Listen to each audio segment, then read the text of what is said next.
안녕하세요. 강일동에서 순수 한약국을 운영하고 있는 꿈꾸는 한약사 김경순입니다. 오늘은 인후부에 뭔가 낀 것 같은데 나오지도 않고 가래는 아닌 것 같고 이럴 때 도움이 되실 만한 처방 소개해 드리려고 합니다.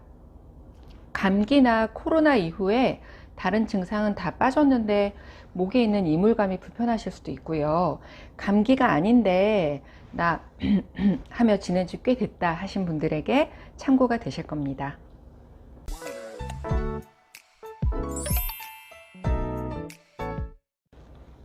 최근에는 코로나 이후에 목에 뭔가 남은 것 같다. 코로나 백신 때문일 수도 있고 아니면 코로나 확진이 지나시고 나서 다른 증상은 빠졌는데 남겨진 증상 중에 목에 뭔가 낀 것 같아가지고 시간 되면 없어지겠지 하다가 그게 너무 오래 가는 분들이 좀 계십니다. 코로나나 감기가 아니더라도 평소에 이렇게 생활하는 분들이 꽤 있으실 거예요. 이게 길어지면 한 달, 두 달 별거 아니게 또 지나가거든요. 그럴 때 도움이 될 수 있는 처방, 오늘은 바나호박탕입니다. 역시나 여러 제약회사에서 만들어내고 있고요. 지금처럼 과립 형태로 있으니까 가까운 한약국이나 약국 통해서 이용 가능하십니다. 바나호박탕에 들어가는 약재 보시면서 먼저 얘기해 드릴게요. 바나호박탕에는 반하, 소엽, 자소엽이라고도 합니다. 복령, 그리고 후박, 생강이 들어갑니다. 생강에 대해서는 잘 아시니까 제가 여기 두진 않았습니다. 우선 반하부터 보시면 반하는 습을 말리고 담을 없애준다고 하는데 한마디로 몸에 쓸모없는 수분을 없애주는 역할을 잘 합니다. 우리가 바람으로 빨래를 말리면 의외로 잘 마르잖아요. 반하는 따뜻한 바람으로 수분을 말려주는 그런 역할을 한다고 생각하시면 됩니다. 그리고 소엽인데요. 소엽은 역시나 습을 말리는 역할도 있지만 더 큰 것은 약간의 감기 기운, 허약하신 분의 감기 기운이나 약간의 감기로 몸도 좀 아프고 열도 좀 나고 할 때 그 감기 기운을 흩트리는 역할도 크고 또 기가 뭉쳤다고 하죠. 스트레스를 풀어주는데 효과가 좋습니다. 그래서 여자분들 꼭 여자분은 아니지만 스트레스를 많이 받고 예민하신 분들의 한약에 소엽이 좀 자주 들어가죠. 복령입니다. 복령은 백복령도 있고 적복령도 있는데 바나호박탕에는 백복령이 들어가고요. 백복령이라고 하니까 분필처럼 하얘야 되는 거 아니야 싶으실 텐데 실제로 분필처럼 하얀 약재는 그리 좋은 건 아닙니다. 뭔가 추가적인 뭔가를 통해서 하얘진 거기 때문에 뭐 약간의 표백 이런 식으로 하얘진 거기 때문에 아주 하얀 건 실은 약효는 더 좋진 않고요.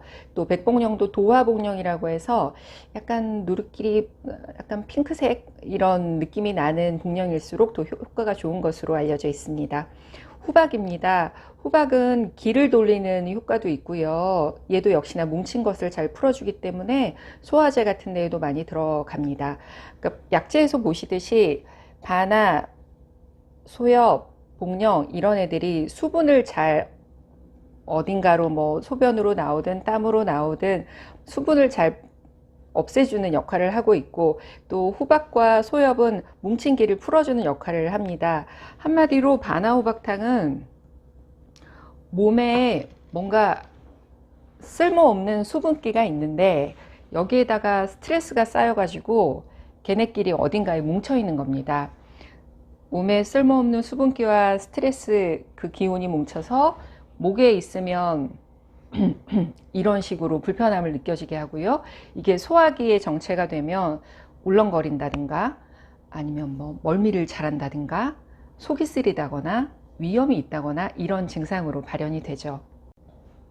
바나호박탕은 기본적으로 스트레스를 자주 받으시거나 약간 신경질적인 경향이 있으신 분들이 기운이 떨어졌든지 혹은 감기 같은 걸로 뭔가 몸이 좀 확 가라앉으셨다든지 혹은 술을 좀 많이 드셨다든지 했을 때 그럴 때 인후부나 소화기가 불편할 때 이용하시면 좋은 처방입니다. 우리가 현대적으로 이용할 수 있는 증상으로는 위염이나 이게 소화기에 정체되어 있으면 속쓰림을 일으키고 위험이 느껴지고 울렁거린다. 이럴 때 잘 듣고요. 또 인후부에 있을 때는 뭔가 가래도 아닌 것이 삼켜지지도 않고 뱉어지지도 않고 이런 걸 양방에서는 스트레스 구라고 하고요. 히스테리 구라고도 표현하고 있고, 한방에서는 기와 담이 뭉쳤다 라고 이야기하고 매핵기라고 표현하기도 합니다. 그래서 요즘처럼 스트레스 많이 받게 되는 시기에는 은근히 바나호박탕을 이용할 일들이 참 많습니다. 바나호박탕은 주의하실 만한 분들이 바나호박탕의 기본이 몸에 쓸모없는 수분과 스트레스가 만났을 때 복용하신다고 했잖아요. 그러니까 몸에 수분이 없는 분은 드시면 안 되겠죠. 몸에 습이 없다는 건 반대로 조하다라는 의미인데, 내가 이 사람의 몸이 습이 있는지 없는지 어떻게 알 수가 있을까? 내가 어떻게 판단할 수 있을까?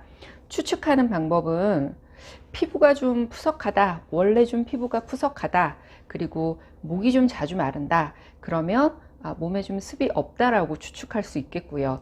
또 반대로 나는 잘 붓고 뭔가 소화기에 문제가 생기면 울렁거리는 증상도 종종 나타나고 멀미 같은 걸 잘한다, 이럴 때는 몸에 난 습이 많구나 추측이 가능합니다.